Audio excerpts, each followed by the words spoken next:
Bismillahirrahmanirrahim. Assalamu alaikum students. Today we will discuss class 10 biology. Chapter 12 coordination and control.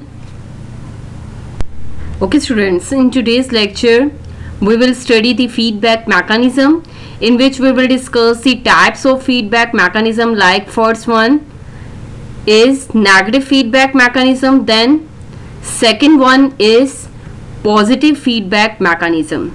Then we will discuss the disorders of nervous system. Then we will discuss the paralysis.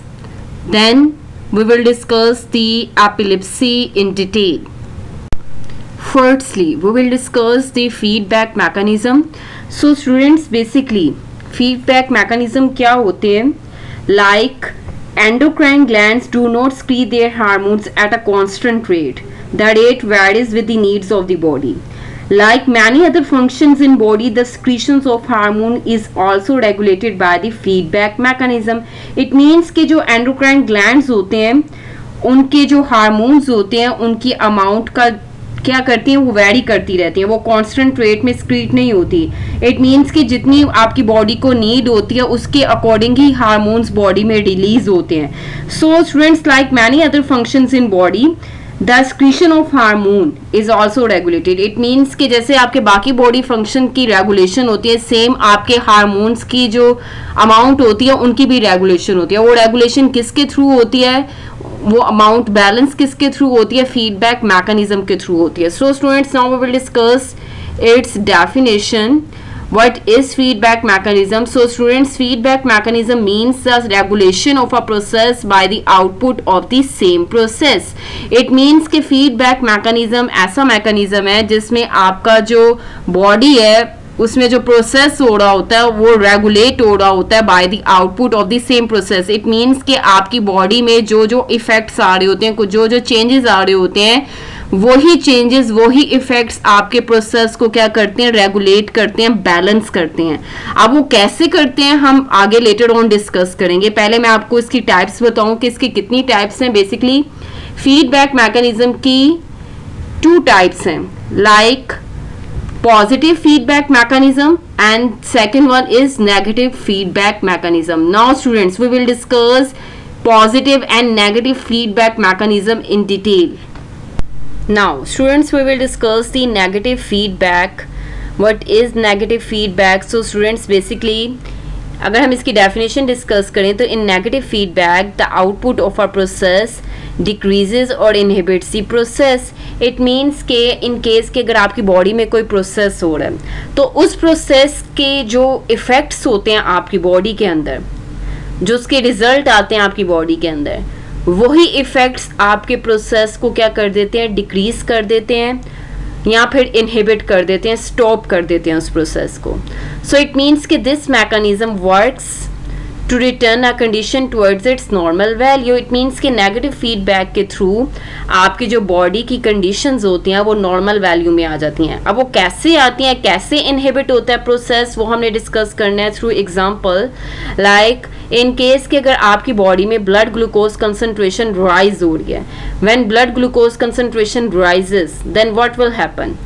When blood glucose concentration rises, pancreas secretes insulin. It means कि अगर आपकी body में glucose की concentration increase हो रही है तो pancreas gland में से क्या सक्रीट होगा, इंसुलिन हार्मोन सक्रीट होगा.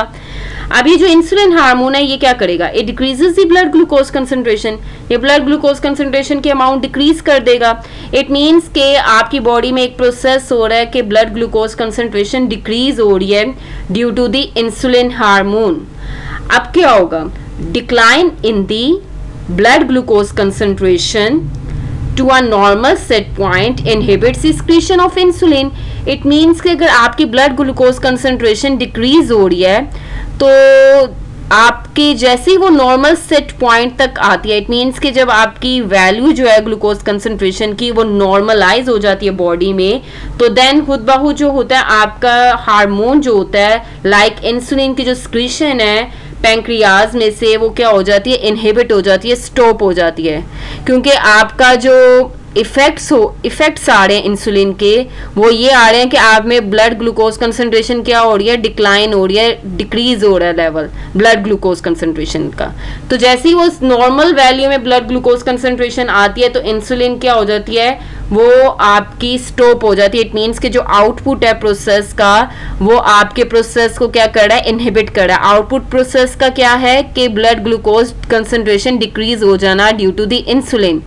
अब ये जो आउटपुट है ये आपका प्रोसेस इनहिबिट कर रहा है, लाइक इंसुलिन की सिक्रीशन को क्या कर रहा है, रोक रहा है, स्टॉप कर रहा है, इनहिबिट कर रहा है। अगर मैं इसको आपको फर्दर एक्सप्लेन करूंगी डायग्राम के through, then students you can observe in this figure के in case कि अगर आपकी बॉडी के अंदर ग्लूकोज का लेवल इंक्रीज हो रहा है, इट मीन्स कि नॉर्मल वैल्यू से ग्लूकोज की कंसंट्रेशन क्या हो रही है, इंक्रीज हो रही है, तो देन पैंक्रियाज जो है वो क्या स्क्रीट करेगा, इंसुलिन रिलीज करेगा।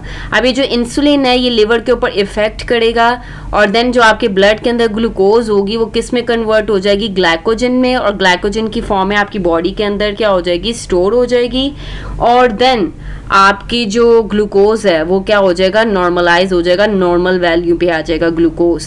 तो जैसे ये नॉर्मल सेट पॉइंट पे ग्लूकोज आता है तो देन आपकी जो इंसुलिन है उसकी जो अमाउंट है वो क्या हो जाती है, इनहिबिट हो जाती है, वो रिलीज होना बंद हो जाता है। इट मीन्स कि ये नेगेटिव फीडबैक है जिसमें आपका जो आउटपुट है प्रोसेस का, लाइक कि आपके ग्लूकोज की कंसंट्रेशन क्या हो रही है, डिक्रीज हो रही है ड्यू टू द इंसुलिन। ये आउटपुट है जो कि देन क्या कर रहा है, आपका जो प्रोसेस है उसको इनहिबिट कर रहा है। इट मीन्स कि जो इंसुलिन की सिक्रीशन है उसको क्या कर रहा है, इनहिबिट कर रहा है, जब आपका ग्लूकोज नॉर्मल लेवल पे आ जाएगा।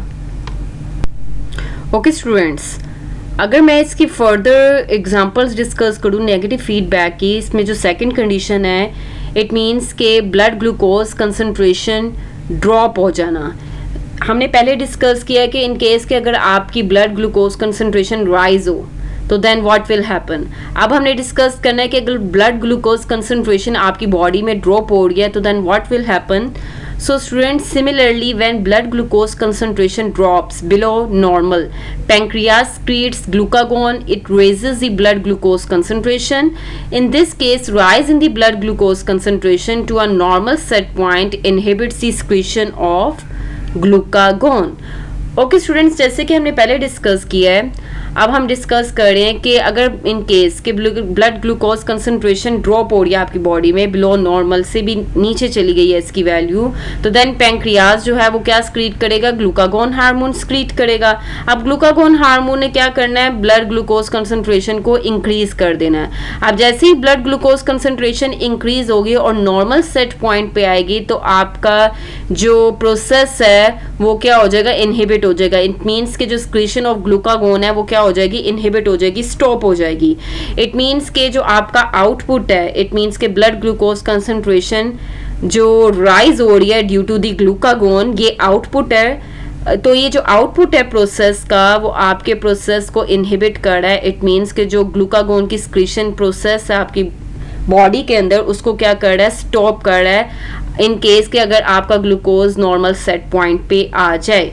So students, in other words अगर मैं डिस्कस करूं, the blood glucose concentration controls the process that is the secretion of insulin and glucagon. It means कि जो आपकी ब्लड ग्लूकोज कंसंट्रेशन है, चाहे वो उसकी लेस अमाउंट है या हाई अमाउंट है, ये आउटपुट है प्रोसेस का, ये इफेक्ट है आपके प्रोसेस का, तो वो आपके प्रोसेसेस को कंट्रोल कर रहा है, like secretion of insulin and glucagon को क्या कर रहा है, कंट्रोल कर रहा है। इट मीन्स के secretion of insulin and glucagon, इनका क्या इफेक्ट हो रहा है आपकी बॉडी के अंदर, ये बॉडी के अंदर ये इफेक्ट हो रहा है कि ब्लड ग्लूकोज कंसंट्रेशन को क्या कर रहा है, इंक्रीज कर रहा है या डिक्रीज कर रहा है। सो स्टूडेंट्स, इसको हम लेटर ऑन इस कंडीशन को मैं डायग्राम के थ्रू आपको समझाती हूँ। So later on we will discuss it.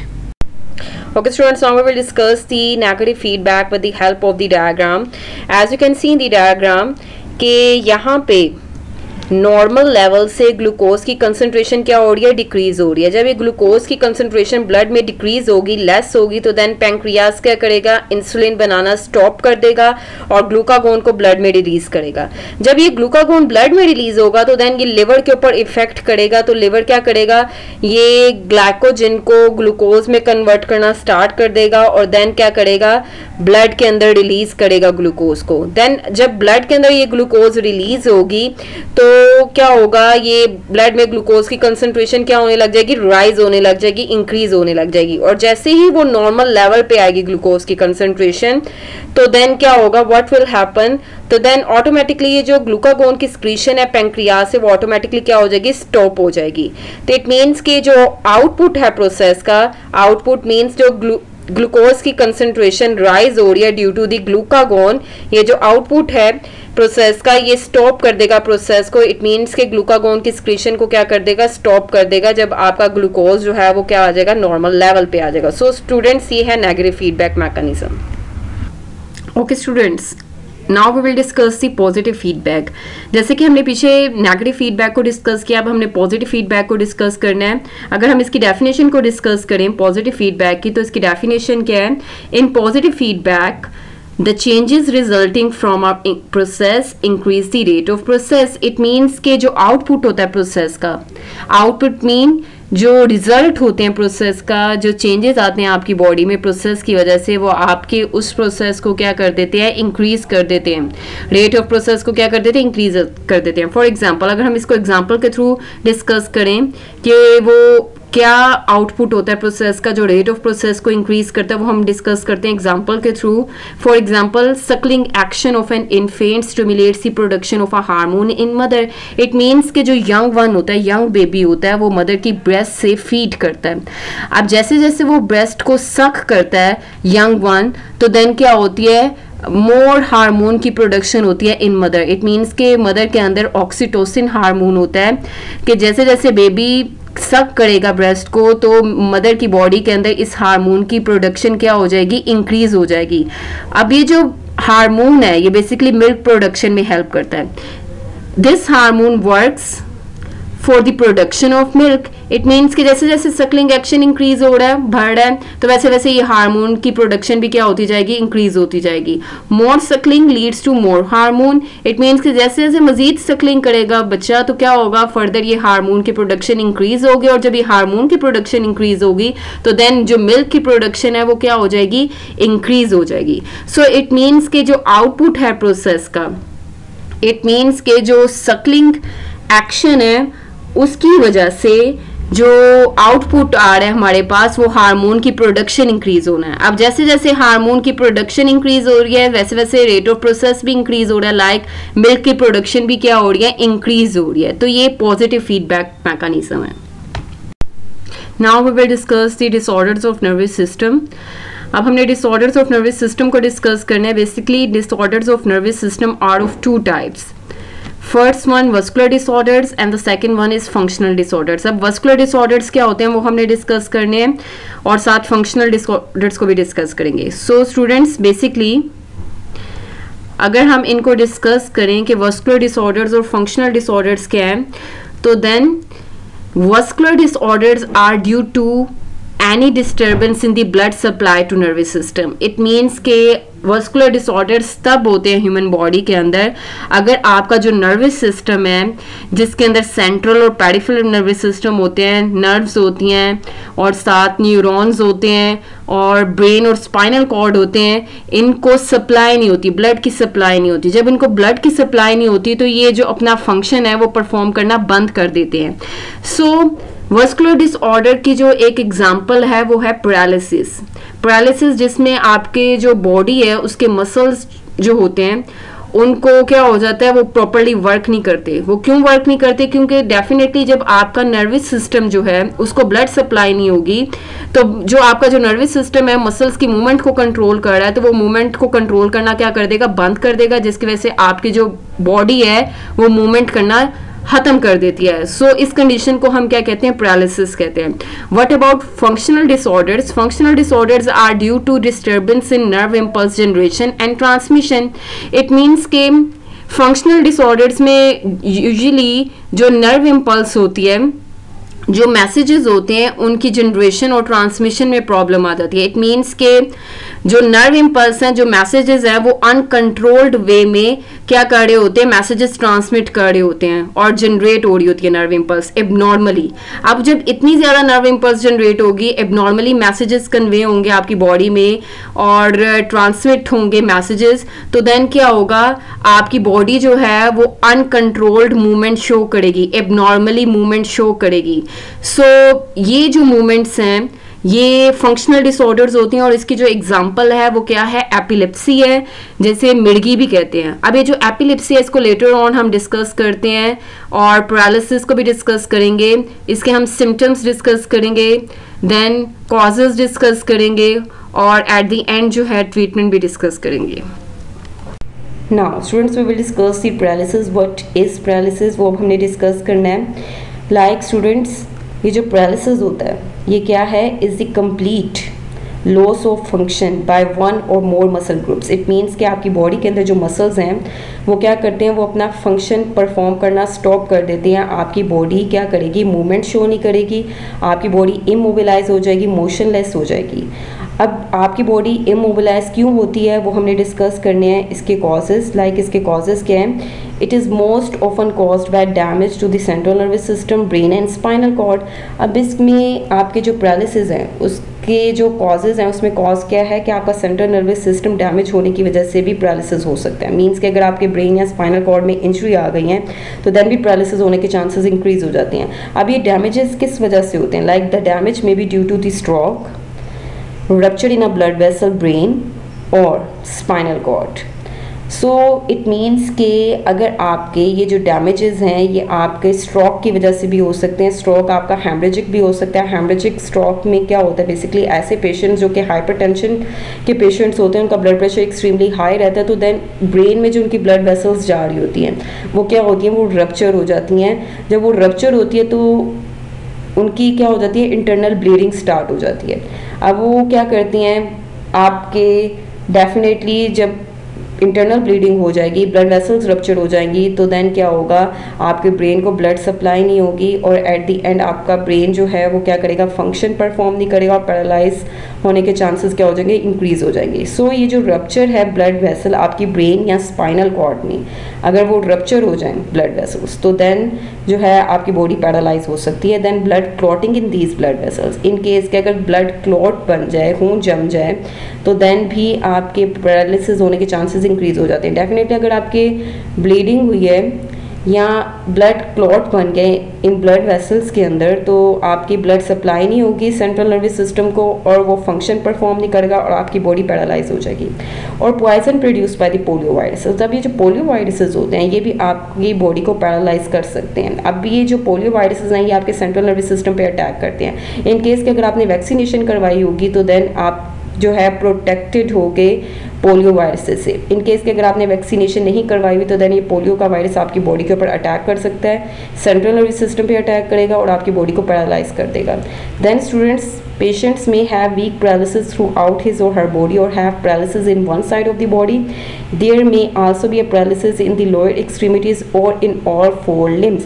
अब पेशेंट्स जो होते हैं उनको वीक पैरालिसिस हो सकता है, मीन्स के माइनर सा हो सकता है। फेशियल पैरालिसिस भी होता है जिसमें जस्ट आपका जो फेस है उसमें आपको स्पीच में थोड़ी सी प्रॉब्लम आती है, लाइक या फिर आपकी पूरी बॉडी में भी पैरालिसिस हो सकता है, आपकी पूरी बॉडी मूव नहीं करेगी, या just half of the body में भी हो सकता है, लाइक राइट साइड में भी हो सकता है पैरालिसिस और लेफ्ट साइड में भी हो सकता है, या जस्ट आपकी जो लोअर एक्सट्रीमिटीज़ होती हैं जो कि आपके हिप से बिलो वाला पोर्शन है उसमें भी पैरालिसिस हो सकता है, या फिर आपके जो फोर लिम्स होते हैं लाइक आपके आर्म्स और हाइंड लिम्स जो आपकी लेग्स हैं उनमें भी पैरालिसिस हो सकता है। लाइक अगर हम इसके सिम्टम्स डिस्कस करें तो पैरालिसिस के क्या सिम्टम्स हैं, the most common symptom of paralysis are spasm. Spasm क्या होते हैं, जिसमें आपके इनवॉलेंट्री मसल्स कॉन्ट्रैक्ट करते हैं और आपकी बॉडी में पेन स्टार्ट हो जाती है। Loss of sensation in arms and legs, definitely जब आपका सेंट्रल नर्वस सिस्टम वर्क नहीं कर रहा तो आपके जो आर्म्स एंड लेग्स हैं उसमें सेंसेशन नहीं होगी और वो मूव नहीं करेंगी। देन रिड्यूस्ड मसल फंक्शन, आपके मसल्स जो हैं वो अपना फंक्शन परफॉर्म नहीं करेंगे, वो कॉन्ट्रैक्ट रिलैक्स नहीं करेंगे, देन बॉडी क्या करेगी, मूव नहीं करेगी। And losing the ability of talk, then आपकी जो स्पीच करने की एबिलिटी है वो भी खत्म हो जाती है पैरालिसिस में। देन स्टूडेंट्स, अगर मैं इसका ट्रीटमेंट डिस्कस करूँ तो इसके ट्रीटमेंट में क्या है, बेसिकली फ़िज़िकल थेरेपीज़ होती हैं जिसमें आप क्या करते हो, डिफरेंट वो एक्सरसाइज बताते हैं ताकि आपका जो पैरालिसिस है उसको क्या किया जा सके, ट्रीट किया जा सके। एपिलेप्सी। ओके स्टूडेंट्स, अब हमने फंक्शनल डिसऑर्डर डिस्कस करने हैं नर्वस सिस्टम के। वो क्या है, एपिलेप्सी है, जिसको मिर्गी भी कहते हैं। अब एपिलेप्सी क्या होता है वो हमने डिस्कस करना है। सो बेसिकली स्टूडेंट्स, ये जो एपिलेप्सी होता है is a nervous disorder in which there is abnormal and excessive discharge of nerve impulses in brain. अब ये जो नर्व इम्पल्सेस होते हैं, जो इलेक्ट्रोकेमिकल चेंजेस आते हैं आप न्यूरॉन्स की मेम्ब्रेन में, अब ये जो मैसेजेस हैं ये आपकी बॉडी में एबनॉर्मली कन्वे होने लग जाते हैं। जब आपकी ब्रेन से एबनॉर्मली मैसेजेस कन्वे होंगे in the form of nerve impulse, तो आपकी बॉडी जो है वो अनकंट्रोल्ड मूवमेंट शो कर देगी विदाउट एनी कंट्रोल। अब ये जो अनकंट्रोल्ड मूवमेंट्स होती हैं ये आपकी एपिलेप्सी में होती हैं। अब हम डिस्कस करेंगे इसके सिम्टम्स। इसके सिम्टम्स क्या हैं? It causes unprovoked seizures in patient. अब ये जो एपिलेप्सी होती है इन पेशेंट्स के अंदर क्या होते हैं, इनको फिट्स पड़ते हैं, सीजर्स पड़ते हैं। अब ये जो फिट्स होते हैं इनमें आपकी जो बॉडी है वो एबनॉर्मली मूवमेंट शो करती है, वायलेंट मूवमेंट शो करती है। सो मोस्टली ये जो एपिलेप्सी के पेशेंट्स होते हैं जब इनको फिट्स पड़ते हैं तो इनको क्या करते हैं, उनके सराउंडिंग में कोई भी ऐसे ऑब्जेक्ट नहीं रखते जो कि इनको डैमेज कर सके। So a seizure of epilepsy is a temporary abnormal state of brain marked by convulsions। Basically जो सीजर्स होते हैं ये टेम्पररी तौर पे होते हैं, बाद में ये आपके जो सीजर्स हैं ये ख़त्म हो जाते हैं, लेकिन ये रिकरेंट सीजर्स होते हैं, बार बार होते हैं। सो ये जो एपिसोड होते हैं सीजर के, लाइक इसमें एबनॉर्मली आपका ब्रेन बिहेव करता है जिसकी वजह से कन्वुल्शंस पड़ते हैं आपकी बॉडी के अंदर। कन्वुल्शंस क्या होते हैं, जिसमें आपकी बॉडी के जो मसल्स हैं वो विदाउट एनी कंट्रोल कॉन्ट्रैक्ट करेंगे, रिलैक्स करेंगे। जब वो विदाउट एनी कंट्रोल कॉन्ट्रैक्ट और रिलैक्स करेंगे तो आपकी बॉडी क्या करती है, एबनॉर्मल मूवमेंट शो करती है। उस एबनॉर्मल मूवमेंट को हम सीजर्स कहते हैं, फिट्स कहते हैं। ओके स्टूडेंट्स, अगर हम इसके कॉजेज डिस्कस करें तो इसके कॉजेज क्या हैं? In younger people epilepsy may be due to genetic और डेवलपमेंटल कॉजेज। अभी जो यंगर पीपल होते हैं इनमें जेनेटिक डिफेक्ट मीन्स के जेनेटिक म्यूटेशन की वजह से, जीन्स में अगर म्यूटेशन आ जाए, चेंजेस आ जाए तो तभी एपिलेप्सी होने के चांसेस हो जाते हैं। या फिर अगर बर्थ डिफेक्ट है, डेवलपमेंटल स्टेजेस में अगर कोई डिफेक्ट है तो तभी एपिलेप्सी होने के चांसेस होते हैं। Then in people over 40 years of age, brain tumors are more likely to cause epilepsy। अब ये जो 40 years से above age के persons होते हैं जिनमें ब्रेन ट्यूमर हो जाता है, ब्रेन ट्यूमर जिसमें आपके ब्रेन के सेल्स जो हैं वो एबनॉर्मली डिवाइड करने लग जाते हैं तो वहाँ पे ट्यूमर बन जाता है। अब ये जो ट्यूमर है ये आपके ब्रेन के फंक्शन को एबनॉर्मल कर देगा और आपकी बॉडी एबनॉर्मली मूवमेंट शो करेगी। सो ये भी कॉज है एपिलेप्सी का। Then head trauma and central nervous system infections may cause epilepsy at any age। in case कि अगर आपकी head injury हो जाती है और या फिर सेंट्रल नर्वस सिस्टम में आपको इन्फेक्शन हो जाता है तो तभी आपके एपिलेप्सी होने के चांसेस इंक्रीज हो जाते हैं। ओके स्टूडेंट्स, अगर हम इसका ट्रीटमेंट डिस्कस करें तो there is no known cure of epilepsy but medicine can control seizure. अब बेसिकली जो साइंटिस्ट हैं उनको भी इसकी रीजन नहीं पता कि एपिलेप्सी की एक्चुअल जो रीजन है वो कॉज क्या है, बट इसका क्योर नहीं है, इसको आप जस्ट कंट्रोल कर सकते हो with the help of the medicines. और इससे मेडिसिन्स के थ्रू आपके जो फिट्स होते हैं, बॉडी के जो एबनॉर्मल मूवमेंट्स हैं उनको कंट्रोल किया जा सकता है। Patients of epilepsy have to take medicines daily for the treatment as well as for prevention of the seizures. It means कि जो एबनॉर्मल मूवमेंट शो करती है आपकी बॉडी उसको मेडिसिन्स के थ्रू ट्रीट किया जाता है। अब वो मेडिसिन्स कौन सी होती हैं? These are termed as the anticonvulsant और एंटी एपिलेप्टिक ड्रग्स। ये एंटी एपिलेप्टिक ड्रग्स होती हैं जो कि कन्वुल्शंस को कंट्रोल करती हैं, आपके जो इनवॉलंटरी मसल्स कॉन्ट्रैक्ट करते हैं उनको क्या करती है, नॉर्मलाइज कर देती है, नॉर्मल वे में ले आ जाती है, जिसकी वजह से आपकी बॉडी क्या करती है, नॉर्मली मूवमेंट शो करती हैं। So this is the information regarding the epilepsy. Okay students, in today's lecture we have discussed the feedback mechanism in detail. Then we have discussed the types of feedback mechanism, in which we will discuss the positive feedback, negative feedback. Then we have discussed the nervous disorder like paralysis and epilepsy in detail. Okay students, now we will discuss the MCQs from today's lecture. आपको MCQs किस form में आ सकते हैं? सो इसका जो first MCQ है वो क्या है? इन विच as brain tumors are most likely to cause epilepsy? So the options are A option over of 35 years, B option over of 40 years, C option over of 45 years, or D option over of 50 years. So the correct answer of this MCQ is B option over of 40 years. It means के 40 years से above age में अगर brain tumor हो जाती हैं तो brain tumor से आपके जो epilepsy होती हैं उनके chances क्या होने के increase हो जाते हैं. Now students, we will discuss the next MCQ from today's lecture, which is which of the following disorder occurs due to any disturbance in the blood supply to nervous system? So the options are A option vascular disorder, B option functional disorder, C option both A and B, or D option none of them. So the correct answer of this MCQ is A option vascular disorder. Basically vascular disorders तब होते हैं जब आपके nervous system को properly blood supply नहीं होती, तो then vascular disorders होते हैं like paralysis. While functional disorder तब होते हैं जब आपके brain में abnormal नर्व इम्पल्स जनरेट हो, बनने लग जाए और कन्वे होने लग जाए, ट्रांसमिशन होने लग जाए नर्व इम्पल्स की, तो देन फंक्शनल डिसऑर्डर होते हैं लाइक एपिलेप्सी. सो इसका जो करेक्ट आंसर है वो ए ऑप्शन है, vascular disorder. Now we will discuss the next MCQ from today's lecture. आपका जो नेक्स्ट एमसीक्यू है वो क्या है? Basically which of the following is a functional disorder? So the options are A option diabetes mellitus, B option paralysis, C option epilepsy, or D option dwarfism.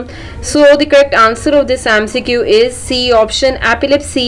Basically students, जो functional disorder है वो epilepsy है, जिसमें आपके brain में abnormally और excessive nerve impulses discharge होती हैं, जिसकी वजह से body abnormal movement show करती है. While ये जो diabetes mellitus है, ये basically अगर insulin की production में problem आ रही है, abnormality आ रही है, इंसुलिन प्रोडक्शन इनहिबिट हो गई है, रुक गई है आपकी बॉडी के अंदर पैंक्रियास से, तो देन डायबिटीज मेलाइटिस होती है. और पैरालिसिस क्या है? पैरालिसिस में बेसिकली आपका ये जो डिसऑर्डर है ये वस्कुलर डिसऑर्डर है, जिसमें ब्लड सप्लाई जो है नर्वस सिस्टम में जो जा रही होती है उसमें प्रॉब्लम आती है. डिवार्फिज्म मीन्स कि अगर सोमैटोट्रोपिन हार्मोन में आपका जो पिट्यूटरी ग्लैंड से रिलीज हो रहा है उसमें प्रॉब्लम आ गई है, उसकी स्क्रीशन जो है वो नॉर्मल से डिक्रीज हो गई है, कम हो गई है, तो देन डिवार्फिज्म होते हैं. सो इस एमसीक्यू का जो करेक्ट आंसर है वो बेसिकली सी ऑप्शन है, एपिलेप्सी, जो कि फंक्शनल डिसऑर्डर है. सो स्टूडेंट्स, आपको इस फॉर्म में एमसीक्यूज आ सकते हैं. Now we will discuss the short question answers from today's lecture. आपको short question किस फॉर्म में आ सकते हैं students? Basically what is paralysis, give its causes. अब बेसिकली जो मैंने पैरालिसिस और इसके कॉजेज हैं ऑलरेडी पहले डिस्कस कर चुकी हूँ. अब आपको मैं रिमाइंड करवा दूँ कि आपने इसका आंसर किस तरह लिखना है. Basically paralysis is the complete loss of function by one or more muscle groups. अब इसके कॉजेज क्या हैं students? It is often caused by damage to the central nervous system like brain and spinal cord. The damage may be due to the stroke, rupture in a blood vessel of brain or spinal cord, blood clotting in these blood vessels or poison produced by polioviruses. It means कि paralysis में आपके जो muscle groups हैं वो क्या कर देते हैं? अपना फंक्शन लॉस कर देते हैं. और इसके कॉजेज क्या हैं? इन केस के अगर सेंट्रल नर्वस सिस्टम आपका डैमेज हो गया या आपको स्ट्रोक हो गया, हैमरेज हो गया, ब्लड वेसल रप्चर हो गया ब्रेन या स्पाइनल कॉर्ड में, तो उसकी वजह से भी क्या हो सकते हैं? पैरालिसिस हो सकता है. या ब्लड क्लॉटिंग हो गई ब्लड वेसल्स में, या पोलियो वायरस की पॉइजन की वजह से भी ये पैरालिसिस होने के चांसेस क्या हो सकते हैं? इंक्रीज हो सकते हैं. Now students, we will discuss the next short question from today's lecture. Short question क्या है? What are the symptoms of epilepsy? Epilepsy के symptoms क्या होते हैं? So students, हम ये already discuss कर गए. आप इसको video lecture में से इसकी help ले सकते हो. So students, basically अगर मैं इसके दोबारा remind करवाऊँ आपको symptoms epilepsy के, तो वो basically क्या है? In epilepsy there is abnormal and excessive discharge of nerve impulses in brain. It causes unprovoked seizures in patients. Patients basically जो एपिलेप्सी होती हैं उनमें abnormally excessive nerve impulses discharge होने लग जाते हैं ब्रेन में, एबनॉर्मली मैसेज कन्वे होने लग जाते हैं बॉडी में, जिसकी वजह से सीजर्स पड़ते हैं, फिट्स पड़ते हैं, एबनॉर्मल मूवमेंट शो होती हैं. Then a seizure of epilepsy is a temporary abnormal state of brain marked by convulsions. It means कि ये टेम्परेरी एबनॉर्मल स्टेट होती है जिसमें आपके कन्वुल्जन्स होते हैं, इनवॉलंटरी मसल्स कॉन्ट्रैक्ट करते हैं और देन आपकी बॉडी क्या करती है, एबनॉर्मल मूवमेंट शो करती है. सो ये सिम्टम्स हैं एपिलेप्सी के. Now students we will discuss the next short question from today's lecture. वो क्या है, what is feedback mechanism. So students basically feedback mechanism मैंने ऑलरेडी आपको एक्सप्लेन कर दिया है. अब इसको कैसे आपने इसको शॉर्ट फॉर्म में लिखना है.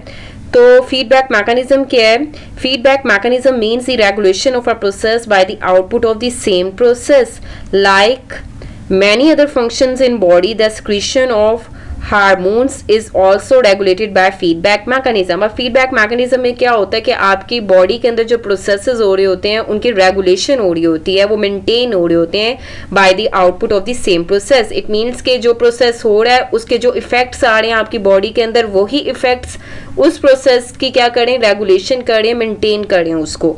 सो ये जो हार्मोन्स की सिक्रीशन है आपकी बॉडी के अंदर, वो फीडबैक मैकेनिज्म के थ्रू क्या होती है, बैलेंस होती है. सो स्टूडेंट्स आपको इस फॉर्म में शॉर्ट क्वेश्चंस आ सकते हैं. Now at the end we will discuss the long question from today's lecture. आपको लॉन्ग क्वेश्चन किस फॉर्म में आ सकता है, like write a note on types of feedback mechanism. अब आपने types of feedback mechanism discuss किए हैं, like negative and positive feedback. तो इसमें आपका आंसर जो आएगा वो टाइप्स ऑफ फीडबैक मैकेनिज्म में आपने नेगेटिव और पॉजिटिव फीडबैक को with the help of the examples explain करना है. सो स्टूडेंट्स आपको इस फॉर्म में लॉन्ग क्वेश्चन आ सकते हैं.